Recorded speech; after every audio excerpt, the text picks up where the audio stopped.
Alrighty, I have my drink. I'm all ready to go. Why?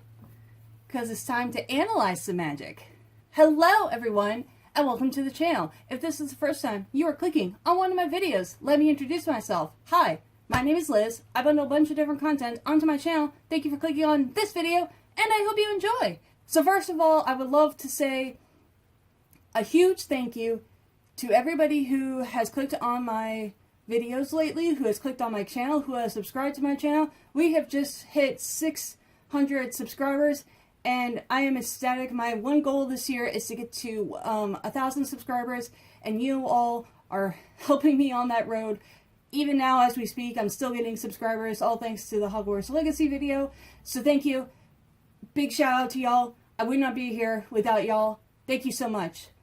Second little thing is that thank you all for commenting or liking the community post about the Lego Harry Potter.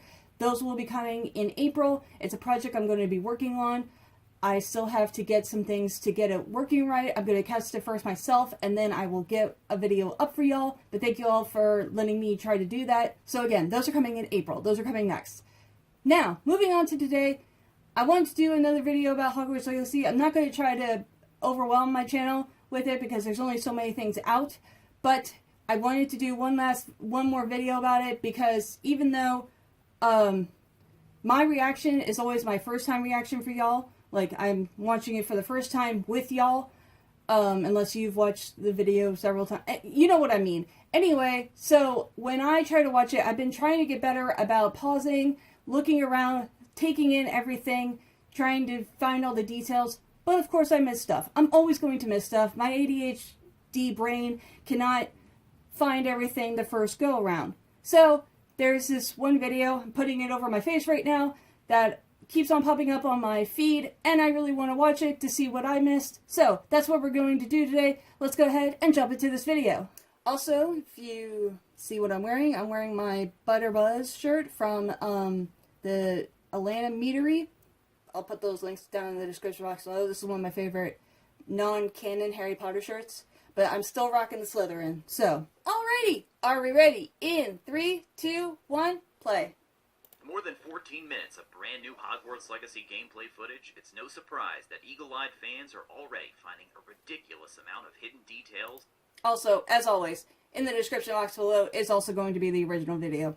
As always. Okay, sorry about that. Ready? 3, 2, 1, play. Easter eggs and secrets that are sure to please longtime Harry Potter fans. So in today's video, we're going to take a detailed look at the new trailer to talk about 55 secrets you may have missed. Let's do First this. up, at the 38-second mark, the main character approaches Hogwarts under darkness.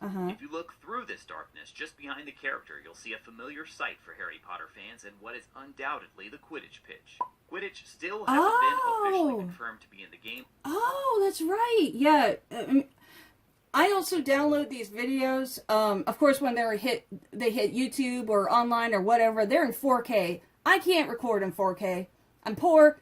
I just can't do it. So I completely, anything in 4K that you would probably see, I'm going to miss automatically off the bat. So yeah, Quidditch pitch, definitely missed. Okay, so that's cool. Or at least playable in the game. A little bit further in, at the 51-second mark, an armored troll demolishes this building and charges the player. Note the red. Everybody say it all together now. Troll in the dungeon! Okay, sorry. Eyes, which are almost certainly linked to the corruption mentioned later on in the trailer. Okay. At 107, you'll get this amazing wide shot of Hogwarts where you can make out a number of familiar locations, such as the Owlery, herbology greenhouses, and plenty more. Okay. And at 114, you'll step inside Hogwarts and get a glimpse of an older version of the school crests, featuring the 4 houses, as well as house-specific banners. Yeah, look at the old Badger banner. I did not notice that the first time. Wow. That's cool. I really wish somebody would recreate these. That's an idea for the collector's edition. Can you imagine this old banner as part of the box for the collector's edition and you get to hang it in your Harry Potter? Oh my gosh, yes. For this shot at 118 of the trailer, Professor Fig and our character are standing before some sort of portal that's clearly showing Gringotts on the other side. Yeah. Perhaps Okay, so this that's is some sort of fast travel system since our character can't apparate yet. Just a few frames later, the same duo find themselves in an even larger room with a series of similar looking portals. The flooring in this room also catches the eye here and almost appears to be a map of surrounding terrain. Or perhaps Perhaps this location is somewhere deep underwater. At 127, we get our first glimpse of the goblin Ranrock, and you'll notice he has the R adorning his belt here.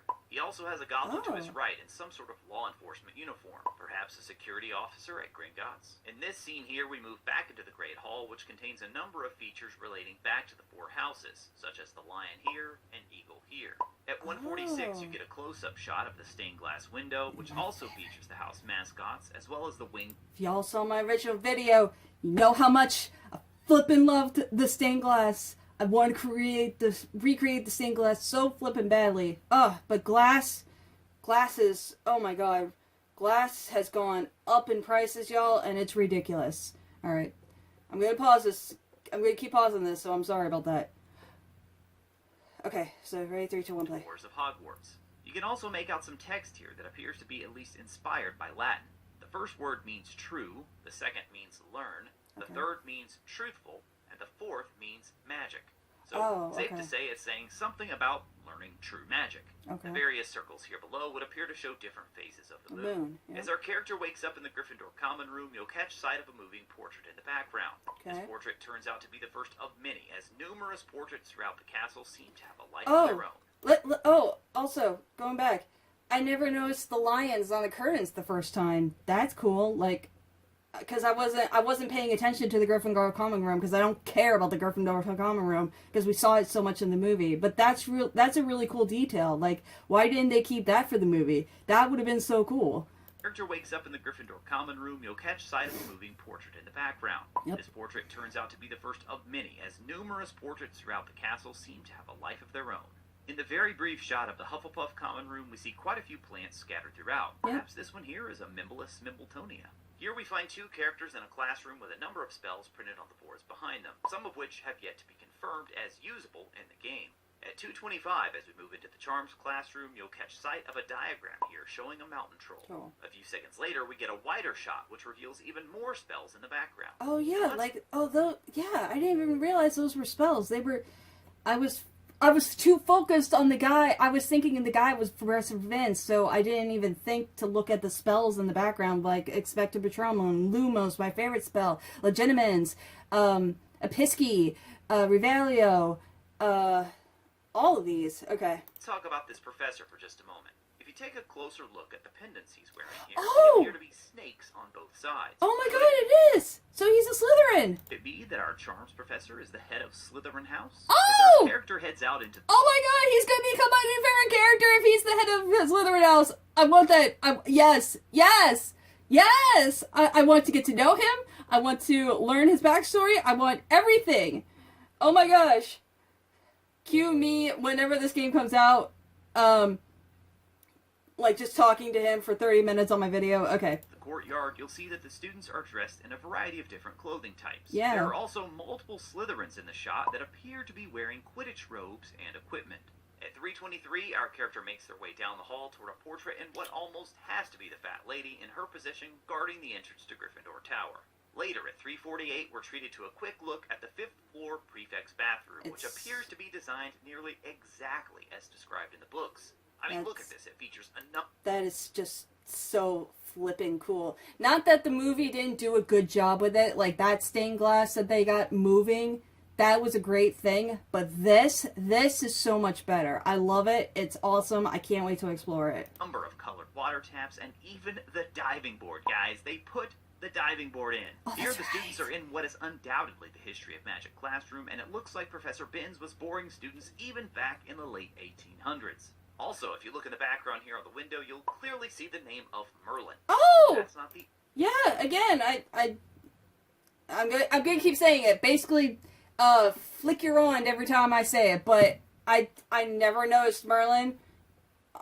Even when I'm rewatching it so I can look at your comments, I'm not noticing this stuff. I'm only noticing, again, what I saw. So, this is really cool to take this time to watch this video and see exactly what I missed, like the Merlin or...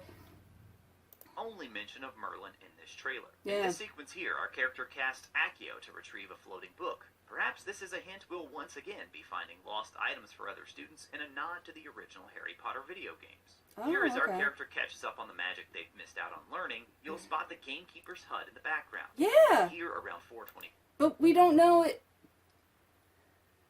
Again, it's been a hot minute since I read the books. So I do not remember anything about ages. Like, so when Hagrid was there, when any of the other teachers were there, like when Hagrid was even born. So so it wouldn't be Hagrid, it would just be another teacher, right? Before, most people are talking about this shot, which shows someone flying on a broom in a Quidditch uniform with the Quidditch pitch in the background. But if you pull back just a few frames earlier, notice the creature on the ground here. Oh. It's certainly a winged creature, but at least from this angle, it doesn't appear to be a hippogriff. Perhaps it's a thestral, or maybe even a young dragon, dare I say. Oh, the trailer yeah. is packed full of magical creatures, including the Floopers here in this shot. At 4:54, we get a nice close-up view of the Daily Prophet. Yep, and this is the one everybody's talking about. But back to that Quidditch thing, I know a lot of people are talking about that Quidditch might be in the game, might not be in the game. Me personally, I don't care if Quidditch is in the game. I would suck at Quidditch so flippin' badly. The only reason I would even get on a broom would be to go to another place. So, for me, Quidditch doesn't matter. I don't care. What are y'all's opinions on Quidditch? Also, if you liked what you've seen here so far, please go ahead and hit that like and subscribe button. No, I'm just kidding. Alright, here we go. Let's play this. Which shows a date of September 1st, 1890. This gives us a much more specific time frame than the broad late 1800s Avalanche has referred to so far. There are two specific notes about this date that... Can I just say, I really, really, really wish they would have done, like, 1880. Like... I get it, late 1800s, but, like, you could have done 1880. That would have still counted as late 1800s. I find interesting. First of all, considering it's September 1st, that would be the start of a new term at Hogwarts. Mm-hmm. Perhaps this moment is when our character is actually flying to Hogwarts for the first time, and yet they certainly don't appear to be taking the Hogwarts Express. Why remains to be seen. The 1890 date also means we'd be starting our Hogwarts journey 2 years before Albus Dumbledore arrived at the school. See? That's my problem. That is my problem. I get it, they want to keep the, That's my problem, is that if they would have done it in the 1880s, then there would have been no way for us to even possibly have a hint of meeting Albus Dumbledore, because we're in 5th year, in 2 more years we would have graduated, we're gone. I don't mind the fact that Albus Dumbledore is possibly going to show up, because we might even graduate before he shows up, but at the same time, I really, really wish they would have kept this story separate from Albus Dumbledore, Harry Potter, Ron Weasley, Hermione Granger, even Hogwarts Mysteries, which was before Harry Potter. I really wish they would have just kept it sooner. Like, maybe, or even before that, like, maybe if we were the first students in the castle, after the founders left, you know? Like, a story like that. But, again, that's just a small nitpick.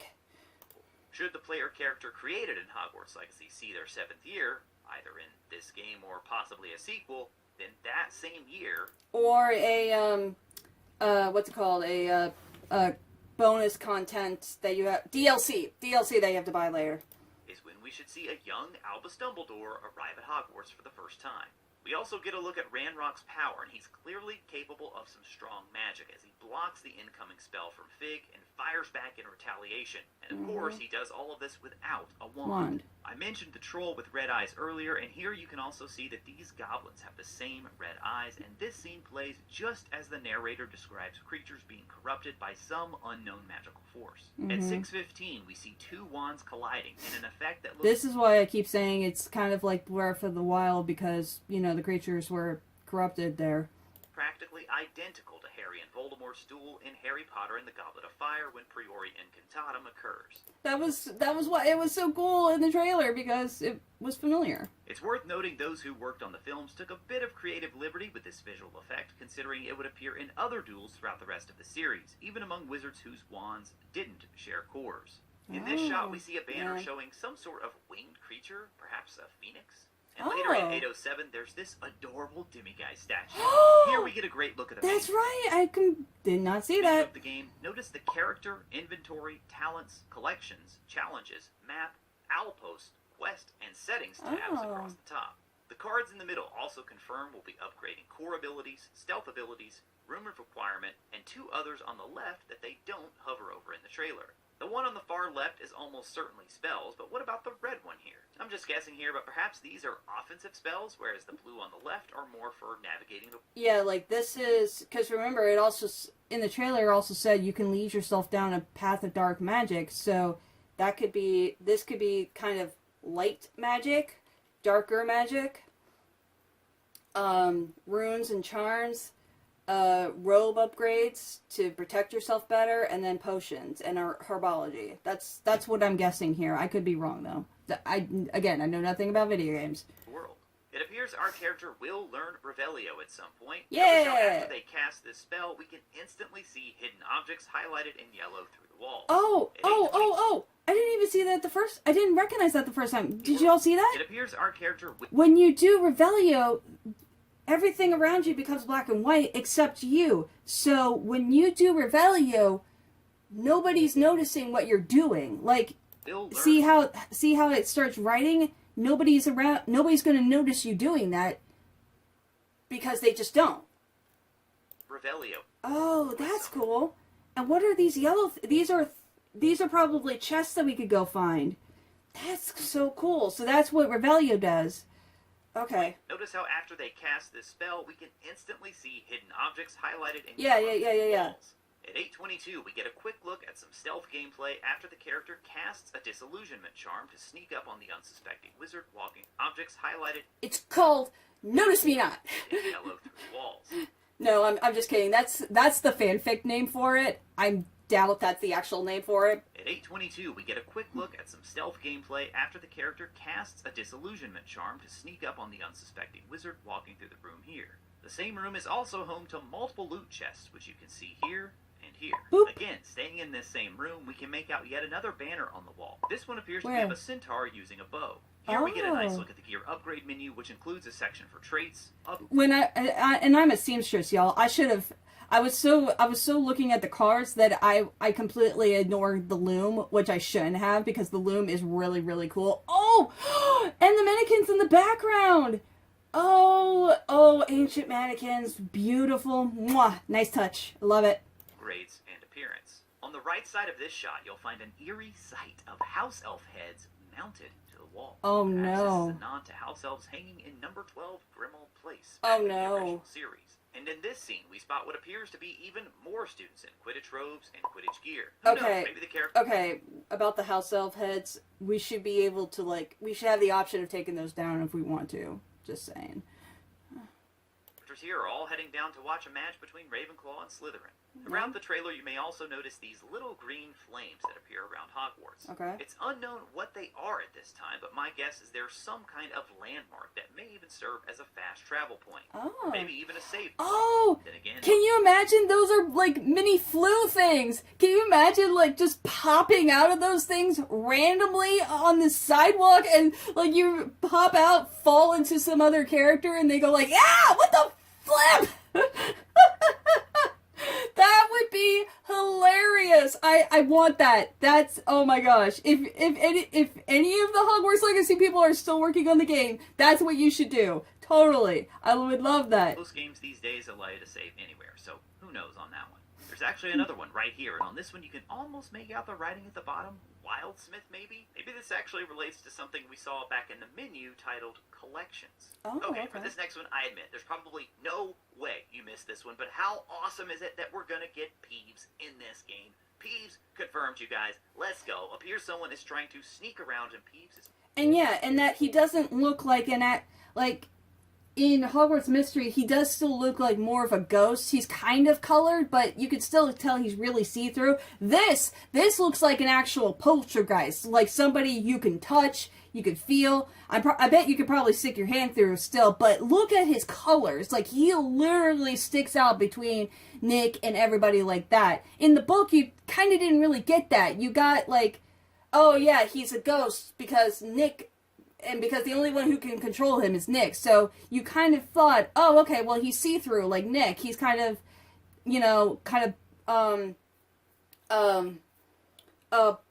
grayish color like Nick was in the movie, but this looks like an actual poltergeist, which is great on them. Making things a little more complicated for them here. At 10:51, you can see a couple of violins playing on their own, which really helps to make the world feel alive and, well, magical, where the magic just appears to be working on its own.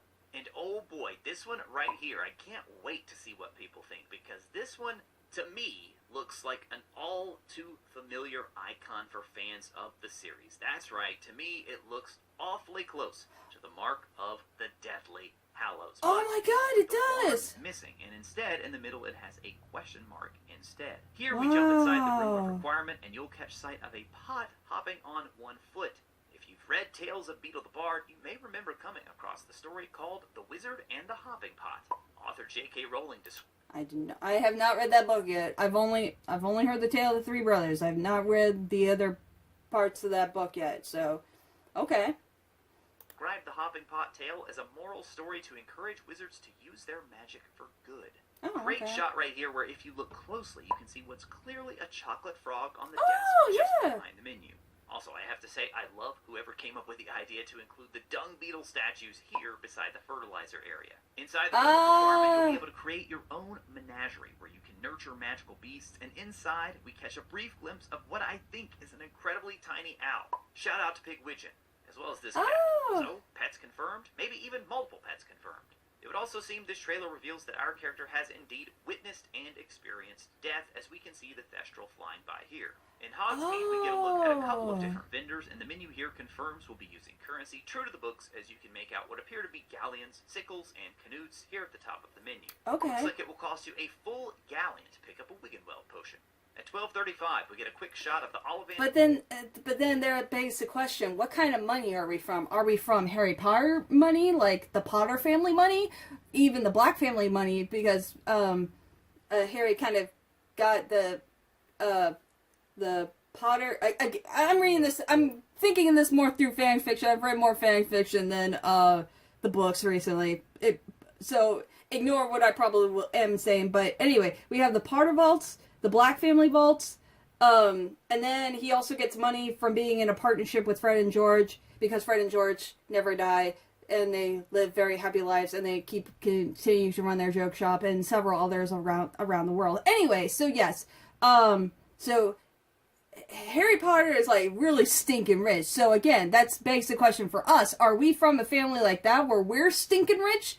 Which probably not, because we're going to have to earn money, I'm guessing, from all those other sites where you travel to the thing and you help people and they with their jobs, and they probably will give you money. But again, it just begs the question of how rich are we when we start off. Okay, that's just my question. Branch located in Hogsmeade, just behind the character here. More Thestrals here at 13:37, this time with our character interacting directly with them.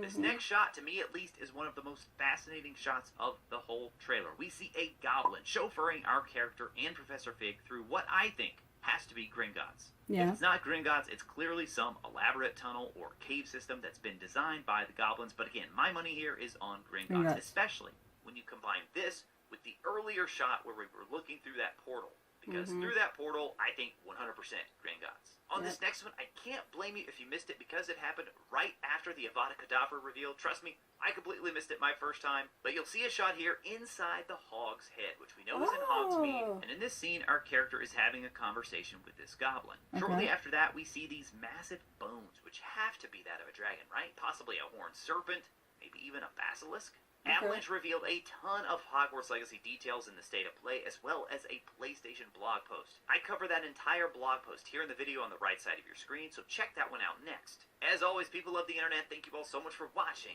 Thank you. I'll talk to you again soon. Alright, y'all. That was awesome. That was very, very exciting to watch. Thank you all for letting me watch that. Again, I'm still so excited for the game. What are y'all opinions of the game? Make sure to let me know down below, because I love hearing from y'all. I love hearing what y'all think about this game. How excited y'all are.